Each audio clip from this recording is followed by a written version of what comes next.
أعوذ بالله من الشيطان الرجيم. بسم الله الرحمن الرحيم. الذين ينقضون عهد الله من بعد ميثاقه ويقطعون ما أمر الله به أن يوصل ويفسدون في الأرض أولئك هم الخاسرون. كيف تكفرون بالله وكنتم أمواتا فأحياكم ثم يميتكم ثم يحييكم ثم إليه ترجعون. هو الذي خلق لكم ما في الأرض جميعا ثم استوى إلى السماء فسواهن سبع سماوات وهو بكل شيء عليم. الذين ينقضون عهد الله، نافرمان وہ ہیں جو توڑتے ہیں اللہ تعالیٰ کے عہد کو، من بعد میثاقہ، اس کو مضبوط کرنے کے بعد، ویقطعون، اور توڑتے ہیں ما امر اللہ بھی، اس چیز کو جس کے بارے میں اللہ تعالیٰ نے حکم دیا ہے، ان یوصل، یہ کہ اس کو جوڑا جائے، ویفسدون فی الارض، اور فساد مچاتے ہیں زمین میں، اولئک هم الخاسرون، اور یہی لوگ ہیں نقصان اٹھانے والے۔ کیف تکفرون باللہ، کیسے تم انکار کرتے ہو اللہ تعالیٰ کا، وکنتم امواتا، حالانکہ تم بے جان تھے، فاحیاکم، پس اللہ تعالیٰ نے تم کو زندہ کیا، ثم یمیتکم، پھر تمہیں مارے گا، ثم یحییکم، پھر تمہیں زندہ کرے گا، ثم الیہ ترجعون، پھر تم اسی کی طرف لوٹائے جاؤ گے۔ هو الذی خلق لکم، اللہ تعالیٰ وہی ہے جس نے پیدا کیا تمہارے لیے، ما فی الارض جمیعا، جو کچھ زمین میں ہے سارا، ثم استوى الی السماء، پھر اس نے ارادہ کیا آسمان کی طرف، فسواہن، پس برابر کر دیا ان کو، سبع سماوات، 7 آسمان، وہو بکل شیء علیم، اور وہ ہر چیز کو جانتا ہے۔ یہاں سے فاسقین کی علامات اور صفات بیان کی جا رہی ہیں کہ فاسق لوگ کون ہیں، ان کی صفات اور علامات کیا ہیں۔ تو سب سے پہلی علامت اور صفت یہ ہے، الذین ینقضون عہد اللہ، فاسق، فاجر اور نافرمان وہ ہیں جو توڑتے ہیں اللہ تعالیٰ کے عہد کو، من بعد میثاقی، اس کو مضبوط کرنے کے بعد۔ اس عہد سے کون سا عہد مراد ہے؟ مفسرین کے اس کے درج ذیل مختلف اقوال ہیں۔ مفسرین کا ایک طبقہ کہتا ہے، ایک جماعت کہتی ہے کہ اس سے وہ عہد مراد ہے جو اللہ تعالیٰ نے عالم ارواح میں تمام انسانوں سے لیا تھا، حضرت آدم علیہ السلام سے لے کر آخری انسان تک، جو بھی اللہ تعالیٰ کے حکم میں پیدا ہونے والا ہے، چیونٹیوں کی مانند سب کو ظاہر فرمایا اور ان کو عقل و شعور دیا۔ پھر ان سے پوچھا، الست بربکم، کیا میں تمہارا رب نہیں ہوں؟ تو سب نے کہا تھا، قالوا بلا، کیوں نہیں، تو ہمارا رب ہے۔ پھر بعض ملحدین یہ اعتراض کرتے ہیں کہ اگر ہم نے یہ عہد کیا ہوتا تو ہمیں یاد ہوتا، ہمیں تو یہ عہد یاد نہیں ہے۔ تو اس کا جواب یہ ہے کہ جن کے حافظے کمزور ہیں ان کو تو یاد نہیں، اور جن کے حافظے مضبوط ہیں ان کو یاد ہے۔ چنانچہ حضرت علی رضی اللہ تعالیٰ عنہ فرماتے ہیں کہ مجھے الست والعہد یاد ہے۔ اس طرح سہیل بن عبداللہ رحمۃ اللہ علیہ اولیاء میں سے گزرے ہیں، وہ فرماتے ہیں کہ وہ عہد مجھے یاد ہے۔ اور کئی بزرگ ہیں جو فرماتے ہیں کہ الست والعہد ہمیں یاد ہے۔ رہی ہماری تمہاری بات، تو ہمیں تو ہمارے حافظے کا حال تو یہ ہے کہ ہمیں یہ بھی معلوم نہیں، یہ بھی یاد نہیں کہ ہمیں لفظ روٹی کس نے سکھلایا ہے، باپ نے سکھایا ہے، ماں نے سکھایا ہے، یا کسی اور رشتہ دار نے سکھلایا ہے۔ اسی طرح کسی کے بتانے سے ہمیں یہ لفظ معلوم ہوا ہے، تو یہ روٹی اور یہ پانی، اس طرح ہاتھ، ناک، آنکھ، پاؤں ہیں، کوئی بتا سکتا ہے کہ ہمیں کس نے سکھائے ہیں؟ ہمیں نہیں معلوم کس نے ہمیں سکھلائے۔ تو الست والعہد، یہ تو بہت دور کی بات ہے کہ یہ ہمیں یاد ہو۔ اور یہ بھی ہمیں معلوم نہیں کہ کس وقت ہمیں یہ لفظ بتلائے گئے ہیں، رات کو بتلائے گئے ہیں، دن کو بتائے گئے ہیں، کس جگہ بتائے گئے ہیں۔ آخر کسی کے بتانے سے ہمیں معلوم ہوئے ہیں، لہٰذا اگر وہ عہد ہمیں یاد نہیں تو اس کا مطلب یہ نہیں کہ عہد لیا ہی نہیں گیا، بلکہ عالم ارواح میں وہ عہد لیا گیا ہے، لیکن ہمیں ہمارے حافظوں کے کمزور ہونے کی وجہ سے یاد نہیں۔ تو بعض حضرات فرماتے ہیں کہ اس عہد سے وہ عہد مراد ہے۔ اور مفسرین کا دوسرا گروہ، دوسری جماعت فرماتی ہے کہ اس عہد سے کلمے والا عہد مراد ہے کہ ہم جب بھی کلمہ طیبہ پڑھتے ہیں لا الہ الا اللہ محمد الرسول اللہ، تو اس میں اللہ تعالیٰ سے وعدہ کرتے ہیں کہ ہم اللہ تعالیٰ کی ذات کے سوا کسی کو معبود نہیں مانیں گے، اور حضرت محمد صلی اللہ علیہ وسلم اللہ تعالیٰ کے رسول ہیں، ہم ان کے نقش قدم پر چلیں گے۔ باقی کتنے لوگ ہیں جو اس عہد کو قائم رکھتے ہوئے آپ صلی اللہ علیہ وسلم کے نقش قدم پر چلتے ہیں، اور کتنے عہد کو توڑنے والے ہیں، یہ سب ہمارے سامنے ہیں۔ کھلی چیز کے لیے دلیل کی ضرورت نہیں ہوتی، تو یہ عہد مراد ہے کہ وہ اس عہد کو توڑتے ہیں۔ اسی طرح جب ہم ایمان مجمل اور ایمان مفصل پڑھتے ہیں تو اس میں بھی عہد کرتے ہیں وَقَبِلْتُ جَمِيعَ أَحْكَامِهِ، اور میں نے اللہ تعالیٰ کے تمام احکام کو قبول کیا۔ اس پر بھی غور کر لو اور اپنے غریبان میں جھانک کر دیکھو کہ ہم نے کتنے احکام مانے اور کتنے توڑے ہیں۔ الستو والے عہد پر ہم کتنے قائم ہیں، کلمے والے عہد پر ہم کس قدر قائم ہیں، اور قبلت جمیع احکامی والے عہد پر ہم کتنا عمل کر رہے ہیں۔ غور کرنا چاہیے، کیونکہ عہد توڑنے والوں کو اللہ تعالیٰ نے فاسقون فرمایا ہے، عہد توڑنے والوں کو اللہ تعالیٰ نے فاسق فرمایا ہے۔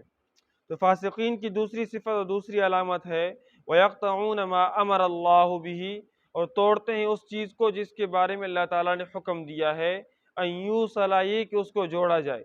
اللہ تعالیٰ نے حکم دیا ہے کہ اپنا تعلق میرے ساتھ جوڑو، میرے پیغمبروں کے ساتھ تعلق جوڑو، میری کتابوں کے ساتھ تعلق جوڑو، اپنے رشتہ داروں کے ساتھ تعلق جوڑو، صلہ رحمی کرو۔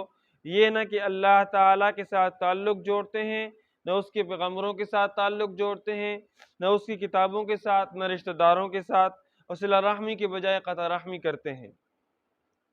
فاسقین کی تیسری علامت و صفت وَيُفْسِدُونَ فِي الْأَرْضِ، اور فساد مچاتے ہیں زمین میں، خلاف شریعت کام کرتے ہیں، جھوٹ بولتے ہیں، غیبت کرتے ہیں، چوریاں کرتے ہیں، قتل، زنا، جوا کھیلتے ہیں۔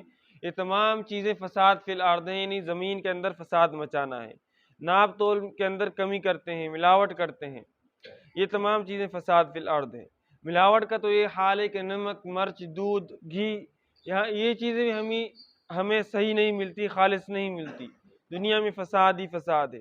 تو اس کا نتیجہ کیا ہوگا؟ اللہ تعالیٰ نے فرمایا اولئک ھم الخاسرون، یہی لوگ ہیں نقصان اٹھانے والے۔ جن کے اندر یہ چیزیں پائی جائیں گی وہ خسارے والے ہیں، نقصان اٹھانے والے ہیں۔ یہاں تک توحید، رسالت اور قرآن کریم پر اعتراض کا جواب دیا گیا، آگے معاد آخرت کا بیان ہے۔ فرمایا کیف تکفرون باللہ، کیسے تم انکار کرتے ہو اللہ تعالیٰ کا، یعنی اس کی قدرت اور اس کے احکامات کا، وکنتم امواتا، حالانکہ تم بے جان تھے۔ ماں کے پیٹ میں انسان کی کیفیت یہ ہے کہ 40 دن تک نطفہ ہی رہتا ہے، پھر خون کا لوتھڑا بن جاتا ہے، پھر لوتھڑا گوشت کا ٹکڑا بن جاتا ہے، پھر گوشت کا ٹکڑا ہڈیاں بن جاتا ہے، پھر ہڈیوں پر گوشت چڑھ جاتا ہے۔ جب انسانی شکل بن گئی تو 4 ماہ بعد اس میں روح ڈالی جاتی ہے۔ اب اس میں جان آ گئی اور اس نے ماں کے پیٹ میں نقل و حرکت شروع کر دی۔ اللہ تعالیٰ نے اس کی خوراک کا انتظام اس طرح کیا کہ حیض والی نالی کا اس کی ناف کے ساتھ ناڑو لگا دیا، ماں کے بدن کے ساتھ اس کو جوڑ دیا، اور اس کے ذریعے سے اس کو خوراک ملتی ہے۔ جان پڑنے کے بعد 5 ماہ تک ماں کے پیٹ میں رہتا ہے، پلتا ہے، سانس بھی لیتا ہے، حرکت بھی کرتا ہے، خوراک بھی اس کو مل رہی ہے۔ تو خدا کی قدرت کو دیکھو، نہ کوئی کھڑکی ہے، نہ کوئی دروازہ ہے، نہ گرمی نہ سردی سے بچنے کا کوئی انتظام ہے، نہ ہوا ہے، مگر وہ پل رہا ہے، بڑھ رہا ہے، موٹا بھی ہو رہا ہے، اور اس قابل ہو جاتا ہے کہ پیدائش کے بعد آواز بھی نکالتا ہے۔ جبکہ دنیا میں یہ حالت ہے کہ گرمی میں چھوٹے سے کمرے کی کھڑکیاں بند کر دی جائیں، روشندان دروازے بند کر دیے جائیں تو انسان کے لیے سانس لینا دشوار ہو جاتا ہے، دم نکلتا ہے۔ لیکن اللہ تعالیٰ کی قدرت دیکھو کہ اس نے کس طرح انتظام فرمایا کہ وہ ماں کے چھوٹے سے پیٹ کے اندر سانس بھی لے رہا ہے، خوراک بھی مل رہی ہے اس کو۔ اس سے اللہ تعالیٰ کی قدرت کو سمجھو، وہ قادر مطلق ہے، وہ سب کچھ کر سکتا ہے۔ فرمایا فَأَحْيَاكُمْ، پس اللہ تعالیٰ نے تمہیں زندہ کیا، کہ ماں کے پیٹ میں جان ڈالی، ثُمَّ يُمِيتُكُمْ، پھر تمہیں مارے گا، ثُمَّ يُحْيِيكُمْ، پھر وہ تمہیں قبر میں زندہ کرے گا۔ سب سے پہلے اللہ تعالیٰ نے فرمایا کہ تم بے جان تھے، یعنی تم پیدا ہی نہیں ہوئے تھے، اللہ تعالیٰ نے تمہیں پیدا فرمایا۔ فَأَحْيَاكُمْ، پھر تمہیں زندہ فرمایا، یعنی ماں کے پیٹ سے دنیا کے اندر منتقل فرمایا۔ ثُمَّ يُمِيتُكُمْ، پھر تمہیں مارے گا، موت آئے گی، پھر ثُمَّ يُحْيِيكُمْ، پھر تمہیں زندہ کرے گا، قبر سے اٹھائے گا۔ تو دوبارہ زندگی سے جو اٹھانا مراد ہے وہ قبر سے اٹھانا مراد ہے۔ امام راضی رحمۃ اللہ علیہ فرماتے ہیں کہ اس زندگی سے مراد قبر کی زندگی ہے۔ انسان جب فوت ہو جاتا ہے تو اس کی روح نکل جاتی ہے، پھر جب قبر میں دفن کر دیا جاتا ہے تو تعاد روحہ فی جسدہ، اس کی روح اس کے جسم میں ڈالی جاتی ہے۔ فرشتے آتے ہیں، اس سے پوچھتے ہیں من ربک کا، تیرا رب کون ہے، من نبیوں کا، تیرا نبی کون ہے، ما دینوں کا، تو کس دین پر تھا۔ وہ سوالوں کو سمجھتا بھی ہے اور جواب بھی دیتا ہے۔ اس کے بعد اگر نیک ہے تو اس کو قبر میں جو راحت و آرام ملتا ہے اس کو وہ سمجھتا ہے اور محسوس بھی کرتا ہے، اور اگر بد ہے تو اس کو جو سزا ملتی ہے وہ اس کو سمجھتا ہے، محسوس بھی کرتا ہے۔ ثم الیہ ترجعون، پھر تم اسی کی طرف لوٹائے جاؤ گے۔ قیامت قائم کی جائے گی، تمام کے تمام رب تعالیٰ کے سامنے پیش ہوں گے، رتی رتی کا، ذرا ذرا کا حساب ہوگا، دودھ کا دودھ اور پانی کا پانی ہو جائے گا اس وقت۔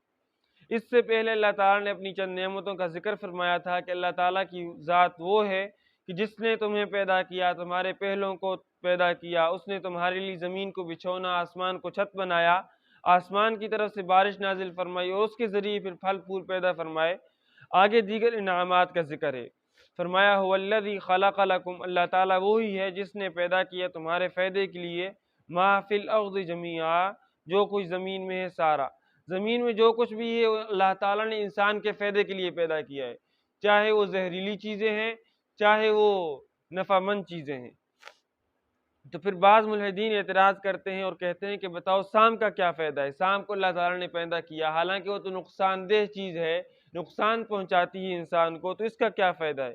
اس کا جواب یہ ہے کہ سام کے بہت فوائد ہیں۔ ایک سمجھنے کے لیے، اس مثال کو سمجھنے کے لیے میں ایک بات کرتا ہوں۔ اللہ تعالیٰ فرماتے ہیں کہ جو شخص نافرمان ہے، اس نے اچھے اعمال نہیں کیے، نیک اعمال نہیں کیے، تو اس کو قبر کے اندر 99 اژدہے اس کو تکلیف پہنچائیں گے، اس کو ڈستے رہیں گے، اور اگر ان میں سے ایک اژدہا بھی دنیا کے اندر پھونک دے تو دنیا کے اندر کوئی چیز، سبزی چیز باقی نہ رہے۔ اگر اللہ تعالیٰ سانپ پیدا نہ کرتا تو ہمیں کس طرح سمجھ میں آتی یہ بات؟ ہم سمجھ سکتے؟ سانپ کو اللہ تعالیٰ نے پیدا کیا، سانپ انسان کو کسی کو ڈس لے تو اسے تکلیف محسوس ہوتی ہے، تو یہ اس تکلیف کو ہمیں یاد رکھنے کے لیے اللہ تعالیٰ نے سانپ پیدا کیا کہ یاد رکھو اگر آج تم اچھے اعمال، نیک اعمال نہیں کرو گے تو کل اس سے بڑے بڑے اژدہے آپ لوگ کو تکلیف پہنچائیں گے۔ تو یہ بات سمجھانے کے لیے اللہ تعالیٰ نے زہریلی چیزیں پیدا فرمائی ہیں۔ اگر ابھی یہاں پر ایک چھوٹا سا سانپ بھی ہمیں نظر آ جائے تو ہم تمام کیا ہو جائیں گے؟ بدحواس ہو کر بکھر جائیں گے، اور قبر میں اتنے زہریلے سانپ ہوں گے تو وہ ڈنگ ماریں گے، انسان کو ڈسیں گے، وہ آدمی بھاگ بھی نہیں سکے گا۔ تو یہ فائدہ ہے کہ نہیں؟ یہ اس سے عبرت حاصل ہوتی ہے۔ کیا ہوتی ہے؟ ان چیزوں سے ہمیں عبرت حاصل ہوتی ہے۔ فائدے کا معنی صرف یہ نہیں ہے کہ پیٹ میں جو چیز جائے وہ ہم اسے فائدہ سمجھیں، نہیں، بلکہ عبرت حاصل کرنا بھی فائدے میں شامل ہے۔ عبرت حاصل کرنا یہ بھی فائدے کے اندر شامل ہے۔ ثم استوى الى السماء، پھر اس نے ارادہ کیا آسمان کی طرف، زمین کی طرح۔ آسمان بھی آٹے کی پیڑے کی طرح تھا، جس طرح زمین پہلے گول تھی نہیں تھی، اس طرح آسمان بھی کیا تھا؟ آٹے کی پیڑی کی طرح تھا، گول تھا۔ فسواهن سبع سماوات، بس برابر کر دیا اس کو 7 آسمان اپنی قدرت سے۔ یہ تمام چیزیں، زمین آسمان، اللہ تعالیٰ تمہارے فائدے کے لیے بنائے ہیں۔ وهو بكل شيء عليم، اور وہ ہر چیز کو بخوبی جانتا ہے، کوئی چیز اس کے علم اور قدرت سے باہر نہیں۔